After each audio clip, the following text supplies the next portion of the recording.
Okay, welcome to Collington. This is the village where I live, and we're in Spylaw Park at the home of James Gillespie, the former home of James Gillespie, 1726 to 1797. Now, James Gillespie was a very successful businessman, and this business was snuff. So he would buy tobacco that was grown in America, and then would grind it, mill it here by the water of Leith, and then sell it to the good people of Edinburgh and beyond. He had a shop on the Royal Mile. Now, by all accounts, he treated his workers in an exemplary fashion, provided accommodation for a lot of them, and living here in the house, he used to routinely eat with his domestic staff, which was unheard of in those days. So he was quite the egalitarian. So what we've got here is a man who made a lot of money. He didn't spend his money on ostentatious extravagances. He lived quite simply, saved a lot of money, treated his workers excellently, and at the end of his life, had quite a fortune. So eventually, of course, James Gillespie went the way of all men in 1797, and here is his tomb in Collington churchyard. Let's see what it says on it. Within rest the remains of James Gillespie of Spylaw, who bequeathed the bulk of his fortune for the endowment of an hospital in the city of Edinburgh for the maintenance of aged men and women, and a free school for the education of poor boys, both of which have proved most useful public charities. Died 8th of April 1797. Let's sum up the man then. Successful businessman, treated his employees in an exemplary manner, also his domestic staff again, treated them very, very well. Didn't waste his money on personal extravagances and luxuries, so saved up a pretty enormous fortune. What did he want to do with it? What was his priority? It was providing education for the poor that didn't have access to it, and also healthcare. Older people who didn't have access to healthcare, that's what he wanted to do. So that's what his vast fortune was eventually spent on, the majority of it, and that positive influence continued for decades after his death. Now, to my mind, this is a pretty impressive life story and quite deserving of any honour that he receives today.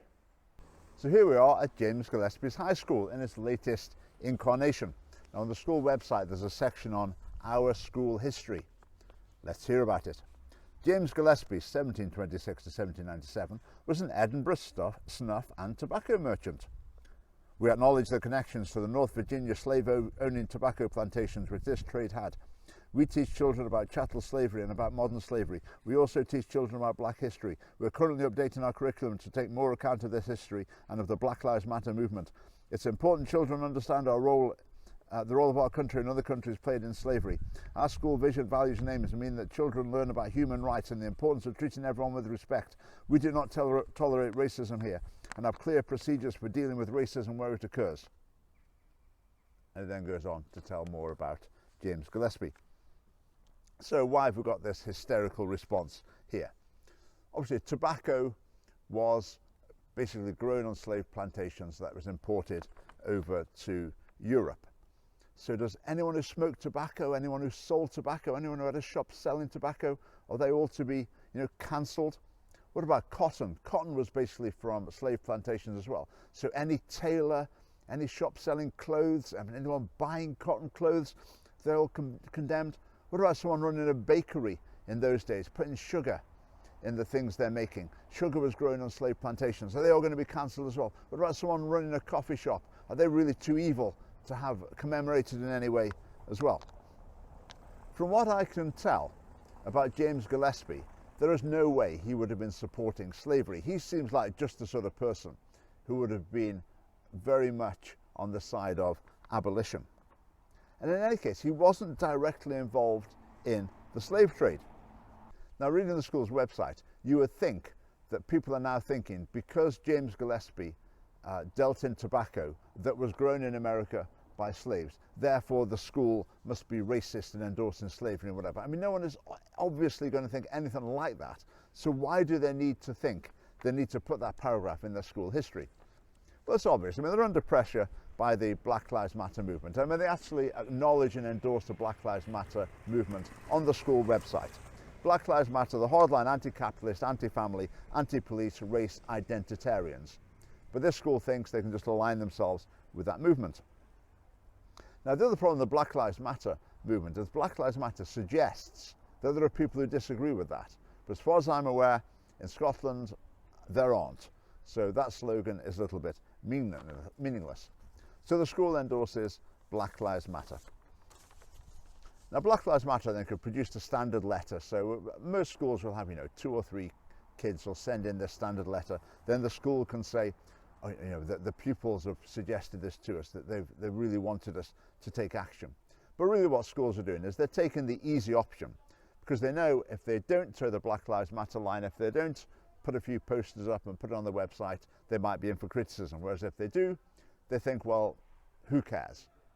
Nothing's going to happen, apart from maybe someone like me objecting, but that doesn't really bother them. Even independent schools have gone down this line. Now, independent schools, I think, are a bit naive. They really do think if they toe every politically correct line, they'll keep the hard left off their back, which is wishful thinking. They're not. These people want to shut you down. The Black Lives Matter movement would want to shut down independent schools, and yet you're just appeasing them at every turn. So the school's going to be teaching more about black history, as though black history is a totally separate thing. So the message to the pupils is, to black pupils, you're not part of the mainstream, you're something separate. The message to the other pupils is, the black pupils are a completely different type of person to you. They've got a totally different sort of background, and that's what we need to emphasize. Completely self-destructive. So James Gillespie's high school, needless to say, there's now a petition going for it to change its name. And yet we've seen James Gillespie, a great promoter of good working conditions, of universal education, universal healthcare, a philanthropist, and yet I would expect he'll be swept aside by a tribe of virtue signalling keyboard warriors.